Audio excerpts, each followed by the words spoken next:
नमस्कार मंडळी, काल रात्री आम्ही टेंट मंदिराच्या जवळच घेतलं होतं. तर रात्री झोपलो होतं, थकलं होतं, म्हणून सकाळी लवकर 2 वाजता दर्शनासाठी उठलो होतो आम्ही. आणि जसं मंदिराच्या जवळ चालले होते ना, माझ्या डोळ्यांना विश्वासच नाही. मी खूप इमोशनल झाले होते.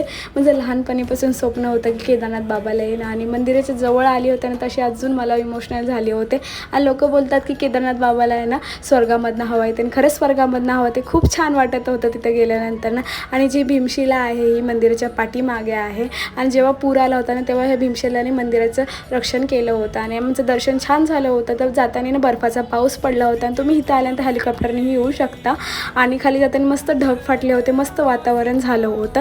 आणि तुम्हाला एक महत्त्वाची गोष्ट सांगते, इथे आल्यानंतर ना तुम्ही जेव्हा आलं ना तर हीटर कधीच घेऊ नका. इथे ना लोकांना वेड्यात काढतात. हीटर काहीच गरम बॉडीला करत नाही. आणि कालचे पाय खूप दुखत होते आमचे. आणि काही तुमचे केदारनाथमधले काही क्वेश्चन असतील तर नक्की कमेंटमध्ये सांगा. भेटू उद्याच्या व्हिडिओमध्ये, आणि बोला हर हर महादेव.